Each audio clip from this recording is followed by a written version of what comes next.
Hi, നമ്മളിന്ന് ഉണ്ടാക്കാൻ പോകുന്നൊരു മരുന്നുണ്ടയാണ്. അതിന് വേണ്ടത് അരി 1 കപ്പ്, അത് നല്ലോണം കഴുകി ഉണക്കിയെടുത്തത്. അപ്പോൾ അത് കുറച്ച് നല്ലോണം വറുത്തെടുക്കുക. വറുത്ത് വരുമ്പോൾ കളർ മാറി വരും.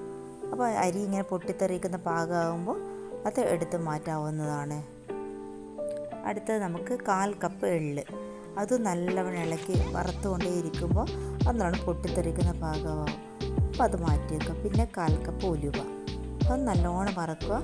അതേ സെയിം തന്നെ പൊട്ടിത്തെറിക്ക് മാറ്റി വെക്കുക.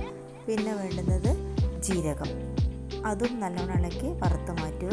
1/4 കപ്പ് ജീരകം. ആശാളി, ഇത് നമ്മൾ കഴുകുന്നില്ല, നനഞ്ഞ തുണി വെച്ച് തുടച്ചിട്ടാണ് എടുക്കുന്നത്, അല്ലാതെ പൊങ്ങി കിടക്കുന്ന പോലെയാവും. അത് 1/4 കപ്പ്, അത് നല്ലോണം വറുത്തെടുത്തിട്ട് പൊട്ടിത്തെറിക്കുന്ന ഭാഗമാകുമ്പോൾ അത് ഇറക്കി വെക്കുക. പിന്നെ ചേർക്കുന്ന അയമോദകം, അത് 1/4 കപ്പ്, അത് നല്ലോണം വറുത്തെടുത്ത് അതും മാറ്റി വെക്കുക. 10 ഏലക്ക വറുത്തെടുക്കുന്നുണ്ട്. ഇതിലേക്ക് ഒരു 3.5 കഷ്ണം ശർക്കരയാണ് ഞാൻ എടുത്തിട്ടുള്ളത്. നിങ്ങൾക്ക് മധുരത്തിന് 3-4 കഷ്ണങ്ങൾ ചേർക്കാവുന്നതാണ്. അതിൽ 1 കപ്പ് വെള്ളവും ചേർത്തിട്ട് ശർക്കര പാനി ഉണ്ടാക്കാം. ശേഷം കരിച്ച് മാറ്റാം. പിന്നെ നേരത്തെ വറുത്ത് വെച്ച എല്ലാ സാധനങ്ങളും നമുക്ക് ഒരു ജാറിലിട്ട് പൊടിച്ചെടുക്കാവുന്നതാണ്. ചൂട് മാറിയതിന് ശേഷമാണ് പൊടിച്ചെടുക്കേണ്ടത്. നല്ലോണം പൊടിച്ചെടുത്തിട്ട് വരാം നമുക്ക്.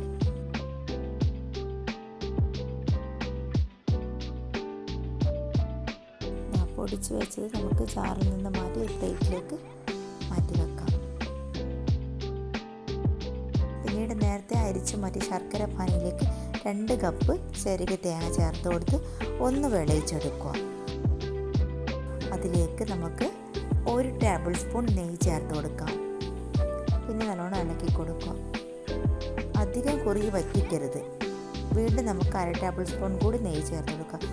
ശർക്കരയിൽ തേങ്ങ നല്ലോണം തായതിനു ശേഷം നമുക്കതിലേക്ക് നേരത്തെ പൊടിച്ച് വെച്ച പൊടികളൊക്കെ ചേർത്ത് മിക്സാക്കി എടുക്കാം. അതിനുശേഷം നമുക്ക് നല്ല ബോൾ പോലെ ഉരുട്ടിയെടുക്കാവുന്നതാണ്. നനവുള്ള പാത്രത്തിലൊന്നും വെക്കാൻ പാടില്ല, അത് മോശമായിപ്പോൾ. ഇതാ നമ്മുടെ മരുന്നുണ്ട റെഡി ആയിരിക്കുന്നു. Thanks for watching.